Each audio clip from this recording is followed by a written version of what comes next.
You can't make this long time.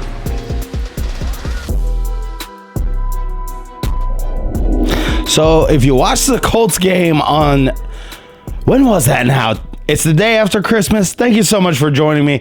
If you watched the Colts game a couple days ago, it was an absolute drubbing. But this episode, I really want to talk about how negative all the Colts fans were during the game. I was on the Bring the Juice podcast. I was not on their podcast.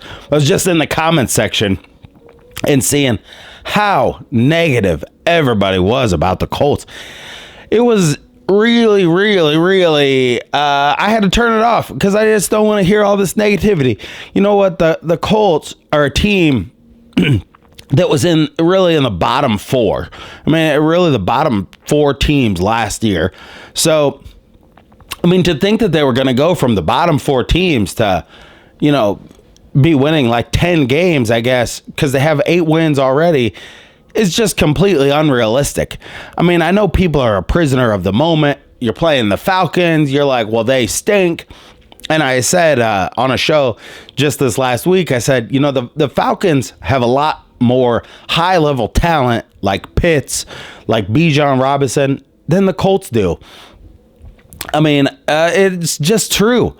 And they came out, and I also said this on a podcast, is that it's going to be really tough because anytime I knew this was, I didn't know. I thought this was going to be a tough game for the Colts because anytime a quarterback like Taylor Heineke, he started for the Washington Commanders, and I don't know if he started for another team. But anytime a guy has the opportunity, like a guy like that, to start for like 10 games, and then he has some time to sit back behind somebody as a backup, they always play better when they come back in.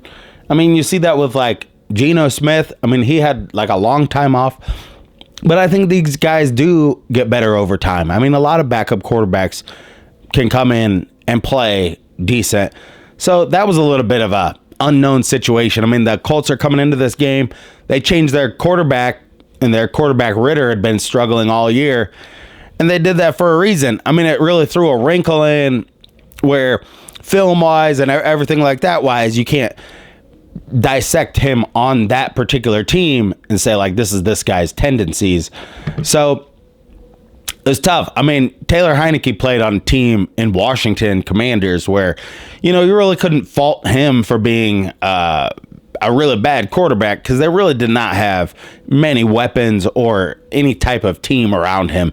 I mean, you could say that organization for the time that he was at Washington was the worst team to play on and the worst situation to be in of any team. So we can't be a prisoner of the moment of these things. I see so many people on there just saying the Colts, how terrible they are. Ballard doesn't get the players. We can't compete. Blah, blah, blah, blah, blah. We won 8 games this year. I thought if the Colts won 6 games this year, it'd be better than what you would have thought, really. So let's be realistic, Colts fans. We know what it takes to get to a Super Bowl. We know what it takes to win a Super Bowl because we watched a guy do it. I mean, that's almost been, 17 years ago now. But a lot of teams out there don't know what that's like. So really think about that. It's like, the Jets, they don't know what that's like. They think they're going to win a Super Bowl with Aaron Rodgers as their quarterback, and they're not even close to winning a Super Bowl. I don't think the Jets have even a more talented roster than the Colts do from top to bottom. I mean, they have a couple of splash players, but the Colts, they are grinding their way to the end of the season. These last 2 games, the last game against the Texans and this next game against the Raiders.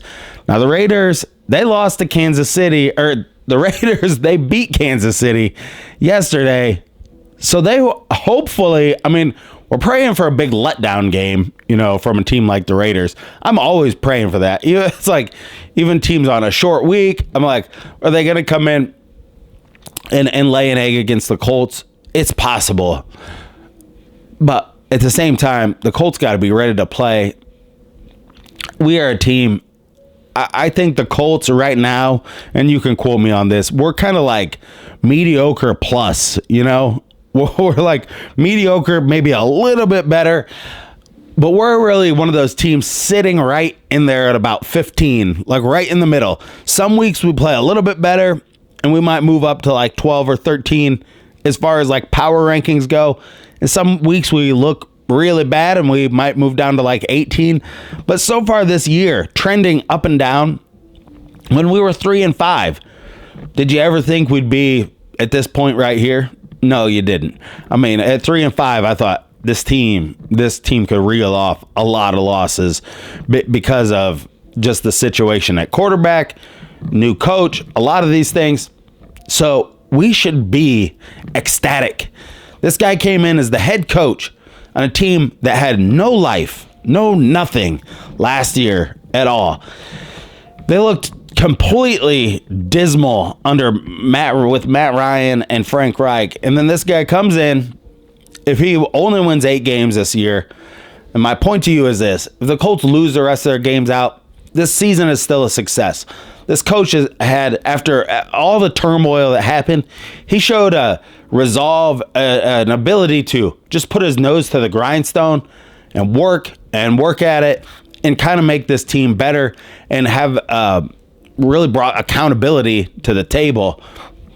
The Colts are getting better and better and better because of this guy they have as the head coach and how he's working with Ballard as well. I mean, all this, it's coming together in a good way. But we get Anthony Richardson back on the field next year. And hey, everybody that was complaining during the podcast and everything, like ripping on the Colts, we're still in the 7th spot. All these other teams in the AFC, they're all stinking it up anyway, too. Like the Bengals, I mean, all these teams are 8-7. So, you know what? We got 2 games left. We're going to have to win both of these games or one of these 2 games, but we're just going to see what happens. I'm not going to get too high and too low on this team at this point in the season because, I mean, we don't have the expectation. Like, let me just ask you this. If the Colts lose the last game to the Texans, does it make you feel the same way as it felt when Carson Wentz lost the last game to Jacksonville? And the answer to that is not at all. I mean, that year we thought, well, we spent more money on that quarterback. He was a top-level guy. Right now we're playing with a backup quarterback. Nobody thinks this guy is a starter. So we're getting it done, really, in the best way possible. I'm going to make this video, and, I mean, maybe I'm ranting about people ranting, but, I just want to say, stay positive out there. Stay with the team. Nothing is life and death. And Merry Christmas, everybody out there. I hope you had a happy holidays. Subscribe to the channel if this is your first time here. And until next time, stay classy out there, Colts and Hoosier fans.